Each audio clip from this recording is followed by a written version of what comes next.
Novels for ever میں خوش آمدید۔ آج میں ایک کمپلیٹ ناول پڑھنے جا رہی ہوں جس کا نام ہے نایاب ہیں ہم، اور اس کی رائٹر ہے شفق افتخار۔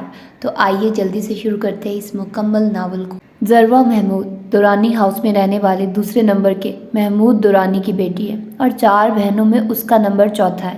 اس کا ایک بھائی جڑواں بھی تھا، لیکن قدرت کا کرنا ایسا ہوا کہ وہ چند گھنٹے زندہ رہنے کے بعد اس دنیا سے چلا گیا، اور یہی قصور ذروہ محمود کے کھاتے میں لکھ دیا گیا۔ دورانی ہاؤس معظم دورانی کی ملکیت ہے۔ انہوں نے بہت ارمانوں سے اسے خود کھڑے ہو کر تعمیر کروایا تھا، اپنی مرضی کے مطابق اس کے 4 پورشنز بنوائے۔ ان کے 4 بچے ہیں، 3 بیٹے اور 1 بیٹی۔ اگر دورانی ہاؤس کا بڑا سا براؤن کلر کا گیٹ کھول کر اندر داخل ہو تو سامنے وائٹ ماربل کی روش کے دونوں اطراف آپ کو 2 لان نظر آئیں گے، ہرے بھرے خوبصورت سے لان جو رنگین پھولوں اور درختوں سے لدے ہیں۔ لان عبور کرتے ہی وائٹ ماربل کا ڈرائیو وے ہے جہاں ہمہ وقت کئی گاڑیاں ایک ساتھ کھڑی رہتی ہیں۔ دائیں طرف بہت خوبصورت انداز سے بنی ہوئی وائٹ ماربل کی سیڑھیاں نظر آئیں گی جو سیدھے اوپر کے پورشن کو جاتی ہیں، اور اس کے برابر میں ہی نیچے والے پورشن کی بڑی سی کھڑکی جسے اگر کھول دیا جائے تو لاؤنج میں بیٹھ کر بھی بآسانی باہر کا نظارہ کر سکتے ہیں۔ کھڑکی کے برابر میں ذرا فاصلے پر نیچے پورشن میں داخل ہونے کا دروازہ ہے، بڑا سا بھاری براؤن کلر کا دروازہ اندر لاؤنج میں کھلتا ہے، اور یہ پورشن معظم دورانی کا اپنا ہے جہاں وہ اپنی بیگم نفیسہ دورانی کے ساتھ رہائش پذیر ہے۔ اس پورشن میں 6 کمرے ہیں، ایک ڈریسنگ روم، سٹنگ روم کے علاوہ 4 بیڈ رومز۔ اسی پورشن کے 2 کمرے بند ہیں کیونکہ وہ معظم دورانی کی صاحبزادی فاطمہ صدیقی کے لیے مخصوص ہیں۔ وہ شادی شدہ ہیں اور جب بھی آتی ہے یہیں ٹھہرتی ہیں۔ اوپر کے پورشن میں معظم دورانی کے بڑے صاحبزادے اعظم دورانی اپنی فیملی کے ساتھ رہتے ہیں۔ صدیقہ دورانی ان کی بیگم اور ان کے 4 بچے، 3 بیٹے اور 1 بیٹی احمر، معیز، عمر اور سب سے چھوٹی ثنا جو ذروہ محمود کی ہم عمر ہے۔ بائیں طرف لان میں ایک بڑا سا سٹائلش جھولا لگا ہے جو ذروہ محمود کے والد محمود دورانی نے اس کی فرمائش پر لان میں لگوایا ہے، اور ذروہ اکثر وہیں پائی جاتی ہے۔ بائیں طرف نیچے کے پورشن میں محمود دورانی اپنی فیملی کے ساتھ رہائش پذیر ہیں۔ ان کی بیگم نفیسہ دورانی اور ان کی 4 صاحبزادیاں رباب، نیاب، وردہ اور سب سے چھوٹی ذروہ دورانی۔ اوپر نئے پورشن میں معظم دورانی کے سب سے چھوٹے بیٹے احمد دورانی اپنی بیگم نائبہ دورانی کے ساتھ رہتے ہیں۔ تاحال ان کی کوئی اولاد نہیں ہے اور وہ اس سلسلے میں بہت پریشان رہتے ہیں۔ یہ ایک روایتی گھرانہ ہے، روپے پیسے کی کوئی کمی نہیں ہے۔ اپنا برسوں پرانا گارمنٹس کا بزنس ہے جو وسیع پیمانے پر پھیلا بہت اچھا چل رہا ہے۔ اس گھر میں صدیقہ دورانی کو بڑی بہو ہونے کی حیثیت سے خاص اہمیت حاصل ہے، شاید اس لیے بھی کہ نفیسہ دورانی کی سگی بھتیجی ہے، اور شاید اس لیے بھی کہ وہ اوپر تلے 3 بیٹوں کی ماں ہے جس پر انہیں فخر بھی بہت ہے۔ وہ شدت سے یہ خواہش رکھتی تھی کہ اپنی چھوٹی بہن کو یہاں اپنی دیورانی یعنی محمود دورانی کی دلہن بنا کر لائیں، اور پھپھو بھی ان کی ہم نوا تھی۔ لیکن بھلا ہو محمود دورانی کا، انہوں نے بڑی بھابھی کے رنگ ڈھنگ دیکھتے ہوئے ایک دن چپکے سے باپ کے کان میں کہہ دیا کہ وہ خاندان میں کہیں بھی شادی نہیں کرنا چاہتے اور خاندان کے باہر کہیں بھی کرنے کو تیار ہے۔ یوں ان کے لیے معظم دورانی نے اپنے جاننے والوں میں سے نفیسہ کا انتخاب کیا، اور پھر جلد ہی وہ دلہن بن کر دورانی ہاؤس میں آ گئی۔ نفیسہ بیگم تو پھر بھی ماں تھی، ذرا سی پس و پیش کے بعد رضامند ہو گئی، لیکن صدیقہ بیگم کے دل میں وہ پہلے دن سے انی کی طرح چبھ گئی تھی، اور انہوں نے ساس کو بھی ہر ممکن طریقے سے ان کے خلاف کرنے کی کوشش کی تھی، اور وہ اس سازش میں کافی حد تک کامیاب بھی رہی۔ ابتدا وہاں سے ہوئی جب نفیسہ کی گود میں پہلی اولاد رباب یعنی ایک بیٹی آئی۔ نفیسہ دیورانی پرانے خیالات کی مالک تھی، اور ایسے میں صدیقہ دورانی کا یہ کہنا کہ پہلی اولاد تو بیٹا ہی ہونا چاہیے، وہ فوراً ہی اس پر ایمان لے آئی۔ یوں خود بخود اسے ہی صدیقہ دورانی کا پلڑا بھاری ہو گیا، کیونکہ وہ پہلے سے ایک بیٹے کی ماں تھی، اور ایسے میں جانے کیوں سفینہ شرمندہ سی پھرا کرتی جیسے ہی ان کا قصور ہو، حالانکہ ان کے شوہر نے انہیں کبھی بھی یہ احساس نہیں دلایا تھا۔ وہ تو رباب کو پا کر بہت خوش تھے، مگر صدیقہ دورانی کی ڈھکی چھپی باتیں سن کر سفینہ کی دل میں شدت سے یہ خواہش جڑ پکڑ چکی تھی کہ اگلی اولاد بیٹا ہی ہونا چاہیے۔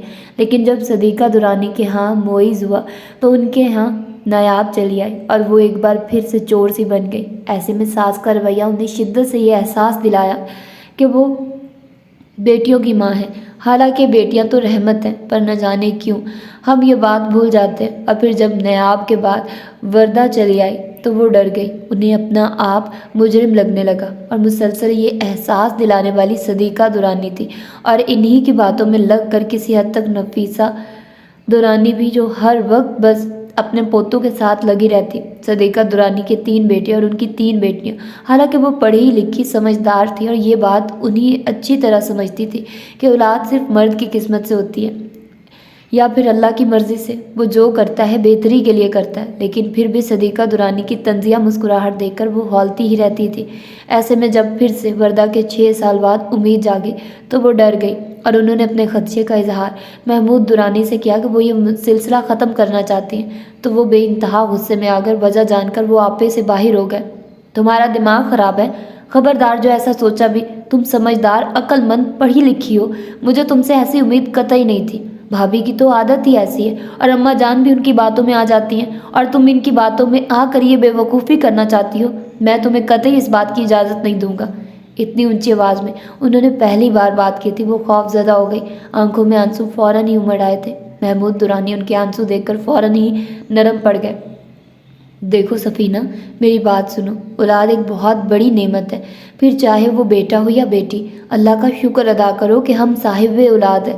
بہت سے ایسے لوگ بھی دنیا میں ہیں جو ایک بیٹی کے لیے بھی ترس رہے ہیں، اور تم یوں ناشکری کر رہی ہو۔ میری بیٹیاں مجھے بہت عزیز ہیں، اور اگر میری ایک بیٹی اور بھی ہو جائے تو مجھے اس سے کوئی فرق نہیں پڑتا، وہ بھی مجھے اتنی ہی عزیز ہوگی۔ اور اگر ہمارے نصیب میں بیٹا ہوا تو اللہ تمہاری یہ خواہش بھی ضرور پوری کرے گا، تم اس کی رحمت سے مایوس مت ہو۔ سفینہ کے دل سے بوجھ تو اترا، مگر دل میں ڈر بھی تھا، اور ایسے میں اماں جان نے صاف کہہ دیا تھا کہ اس بار انہیں پوتا چاہیے کہ جس سے محمود کی نسل آگے بڑھ سکے۔ ایسے میں احمد درانی کی بیوی نابیہ انہیں اکثر ہی سمجھایا کرتی۔ اس کی شادی کو 2 سال ہونے والے تھے، اور وہ ابھی تک اولاد جیسی نعمت سے محروم تھی۔ ایسے میں بار بار یوں ساس اور جٹھانی کا سفینہ کو جتلانا بہت برا لگتا تھا، لیکن وہ کچھ کہہ نہیں پاتی تھی۔ البتہ سفینہ کی ہمت بندھاتی تھی۔ جب ہسپتال میں ڈاکٹر نے انہیں جڑواں بچوں کی نوید سنائی، جس میں ایک بیٹا تھا اور ایک بیٹی، تو وہ جیسے کھل اٹھی۔ ایسے میں انہیں ایک اور بیٹی بھی بری نہیں لگی تھی، لیکن ان کا بیٹا 2-2.5 گھنٹے ہی اس دنیا میں زندہ رہ پایا تھا، اور پھر چل بسا، اور کوئی اسے نہیں بچا سکا کیونکہ اس کی اتنی ہی زندگی تھی۔ اور سفینہ ایک بار پھر مجرموں کی طرح ایک اور بیٹی اٹھائے گھر میں داخل ہوئی تو صدیقہ درانی کی نظریں ان کے دل میں ترازو ہی ہو گئی۔ کمرے میں آ کر سفینہ نے ایک بوجھ کی طرح 2 دن کی معصوم سی بیٹی کو بستر میں لٹا دیا۔ ایسے ہی نابیہ چاچی نے روتی بلکتی بچی کو اٹھا کر سینے سے لگا لیا، اور خاموش نگاہوں سے سفینہ کو دیکھا کہ اس وقت کچھ بھی کہنا بیکار تھا۔ اور پھر پیدائش کے 6 روز جب دادی نے اسے پہلی اور شاید آخری بار اسے گود میں اٹھایا تھا، اس کے منہ سے نکلا کاش۔ سفینہ کے دل میں نیزے کی انی کی طرح چبھ گیا تھا۔ اس کا نام بھی اس کے بابا ہی نے رکھا تھا، ذروہ محمود۔ ماں تو اپنی مجرمانہ خاموشی میں کچھ سوچ ہی نہیں پا رہی تھی، اور پھر دادی کے منہ سے نکلا ہوا وہ کاش ذروہ محمود کا جرم بن گیا کہ جیسے اپنے ساتھ آنے والے بھائی کو اس نے زندہ رہنے کی مہلت نہ دی ہو، اور شاید یہ بھی کہ وہ اس کے ساتھ ہی اس دنیا میں چلی آئی تھی بنا کسی ضرورت کے، اور اگر وہ اکیلا ہی اس دنیا میں آتا تو شاید بچ جاتا، اور یہی کاش اس کی ماں کو اس سے دور کرنے کا سبب بنا تھا۔ صرف ذروہ سے کیا، وہ تو اپنی 3 بیٹیوں سے بھی دور ہو رہی تھی۔ رباب اب بڑی ہو رہی تھی، اسے ماں کی زیادہ ضرورت محسوس ہونے لگی تھی۔ وہ چاہتی تھی کہ وہ بھی اپنی فرینڈز کی طرح اپنی ساری باتیں اپنی ماں سے شیئر کرے، لیکن ماں کو تو اپنے کاموں اور اپنی سوچوں سے فرصت ہی نہیں ملتی تھی۔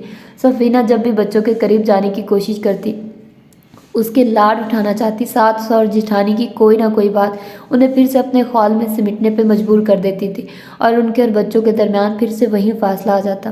دادی اور تائی کی باتوں نے ان کا دھیان کبھی اپنے چند گھنٹوں کے بیٹے سے ہٹا کر جیتی جاگتی بیٹیوں کی طرف لگنے ہی نہیں دیا۔ کتنے ہی دن یوں ہی گزرے تھے، اس گھر میں کبھی ماں نے اپنے بچوں کے لاڈ نہیں اٹھائے تھے۔ صدیقہ درانی صدا کی کام سے جی چرانے والی، ایک وقت میں ایک چیز بنا کر بچوں کے سامنے رکھ دیتی، بیزاری سے سب کام کرتی، بس سارا وقت اپنے ہی زام میں مبتلا رہتی اور دوسروں کا جی جلاتی رہتی۔ سفینہ تو تھی ہی خاموش طبع، بس نائبہ چاچی ہی ان سب کی فیورٹ تھی۔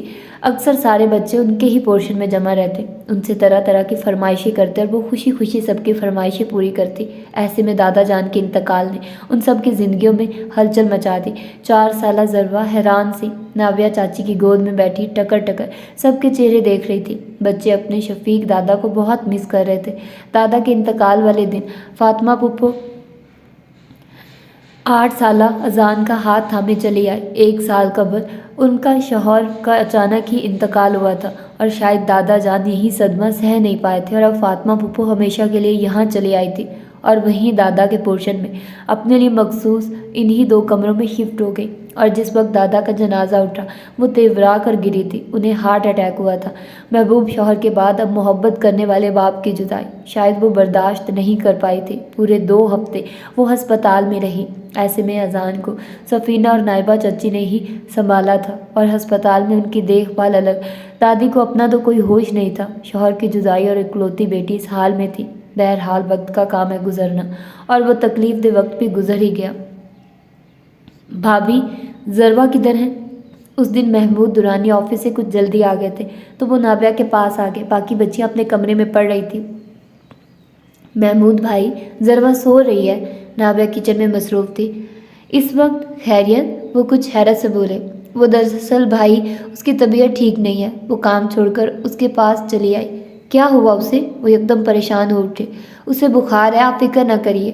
مگر وہ ان کی بات سنے بغیر تیزی سے کمرے کی طرف بڑھے جہاں ذروہ دوائیوں کے زیر اثر پرسکون نیند سو رہی تھی اور احمد چاچو اس کے سرہانے بیٹھے تھے۔ بابا نے آگے بڑھ کر اس کی پیشانی کو چھوا۔ بخار اب قدرے کم تھا۔ انہوں نے سکون کا سانس دیا۔ احمد چاچو نے بھی انہیں تسلی دی۔ وہ سوئی ہوئی ذروہ کا ماتھا چوم کر اسے اٹھائے بنا اپنے پورشن کی طرف آ گئے اور تیزی سے اپنے کمرے کی طرف بڑھے جہاں سفینہ حسب معمول جائے نماز بچھائے کسی وظیفے میں مصروف تھی۔ وہ دیکھ رہے تھے کہ ان کے وظائف آج کل کچھ زیادہ ہی طویل ہوتے جا رہے تھے۔ وہ خاموشی سے بیٹھ کر ان کے فارغ ہونے کا انتظار کرنے لگے۔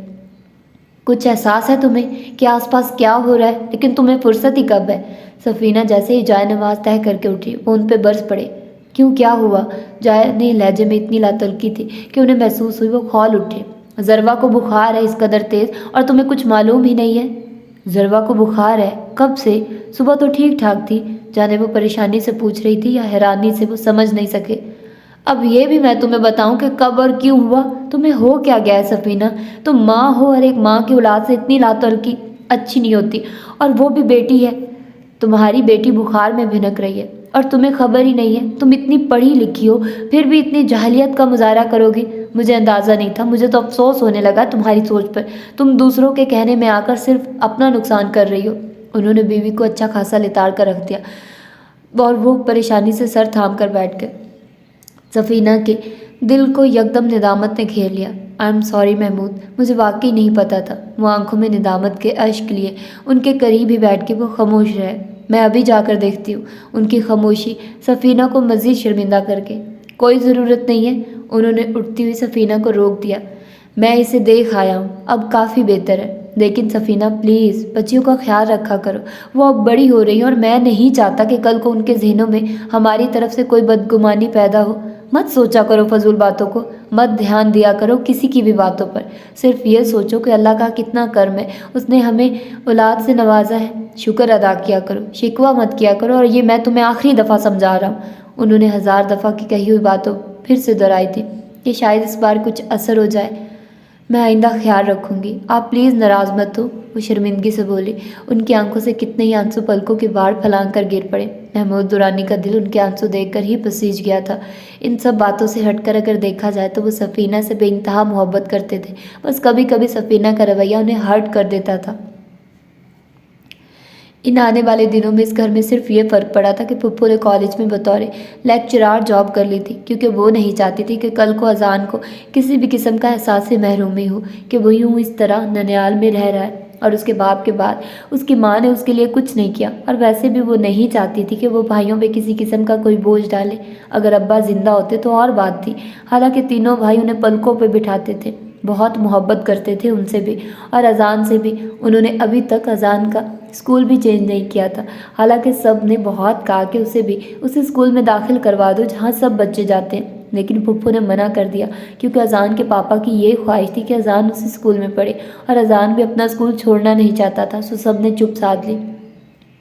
آنے والے دنوں میں گھر میں بلال کا اضافہ ہوا تھا۔ بلال نابیہ چاچی کا بھانجا تھا۔ اس کے پاپا کا ٹرانسفر ایک نواحی علاقے میں ہوا تھا اور وہ وہاں کے تعلیمی معیار سے مطمئن نہیں تھے، اسی لیے وہ بلال کو کسی ہاسٹل میں داخل کرانا چاہتے تھے، جبکہ بلال ہاسٹل جانے سے گھبرا رہا تھا۔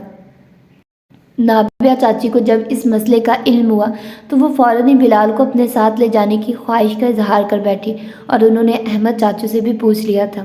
احمد چاچو کو کوئی اعتراض نہیں تھا، بھلا ایک 12-13 سال کے بچے سے انہیں کیا پرابلم ہو سکتی تھی، جبکہ اس کے مستقبل کا سوال تھا۔ مسئلہ اماں جان سے اجازت کا تھا، مگر خلاف توقع وہ بھی جلدی مان گئے، اور یوں بلال خوشی خوشی نابیہ خالہ کے ساتھ ان کے گھر چلا گیا۔